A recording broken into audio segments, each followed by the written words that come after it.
আসসালামু আলাইকুম বন্ধুরা, মুনিয়া অফিসিয়াল ব্লগের নতুন আরেকটা ভিডিওতে আপনাদের সবাইকে স্বাগতম। আশা করি সবাই ভালো আছেন। আজ আমি আপনাদের সাথে ফুলকপি আলু দিয়ে ডিমের একটা মজাদার রেসিপি শেয়ার করব। ভিডিওটি স্কিপ না করে শেষ পর্যন্ত দেখার অনুরোধ রইল। আমি এখানে একটা ফুলকপি ছোট ছোট করে কেটে নিয়েছি, আর আলুটাও আমি ছোট ছোট গোল গোল করে কেটে নিয়েছি। তো আপনারা দেখতেই পাচ্ছেন আমি কেমন করে কেটেছি।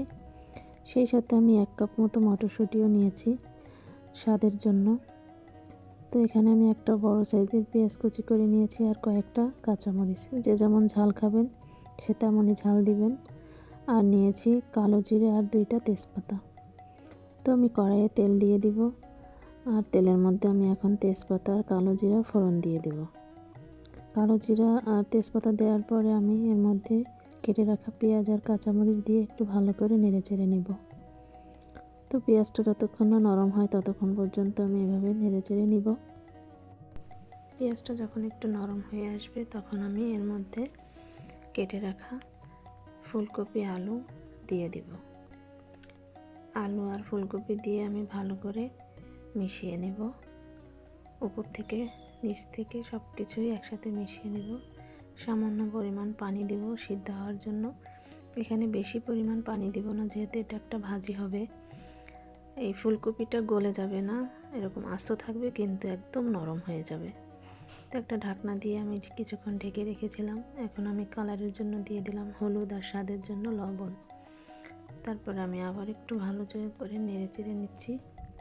তো আমি কিছুক্ষণ এভাবে নেড়ে চেড়ে হলুদ আর লবণটা মিক্সড করে দিব।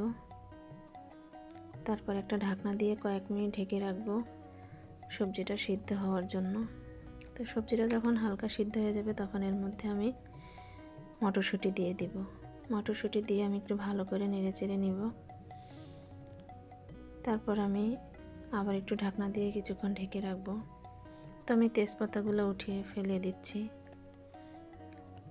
এরপর যখন অনেকটা সিদ্ধ হয়ে আসবে তখন এর মধ্যে আমি 2টা ডিম ভেঙে দিয়ে দিব। ডিমটা দিয়ে আমি একদম ভালো করে নেড়ে চেড়ে দিব, যাতে ফুলকপির সাথে সুন্দরভাবে মিশে যায়। তো এই ভাজিটা কিন্তু আপনার সব কিছুর সাথে খাওয়া যায়, ভাত, রুটি, লুচি, পরোটা। তো আমি ভালো করে মিশিয়ে দিচ্ছি যাতে ডিমটা সম্পূর্ণটাই ফুলকপির সাথে সুন্দরভাবে মিশে যায়। তো ভাজিটা যখন একদম হয়ে আসবে তখন এর মধ্যে আমি ধনিয়া পাতা কুচি দিয়ে দিব। তো আমার ভিডিওটা যদি আপনাদের ভালো লাগে তাহলে একটা লাইক করবেন, কমেন্ট করবেন, পারলে একটা শেয়ার করে দিবেন। আর যারা এখনও সাবস্ক্রাইব করেননি তারা সাবস্ক্রাইব করবেন। তো আমার ভাজিটা প্রায় হয়ে এসেছে, এখন আমি নামিয়ে নিব।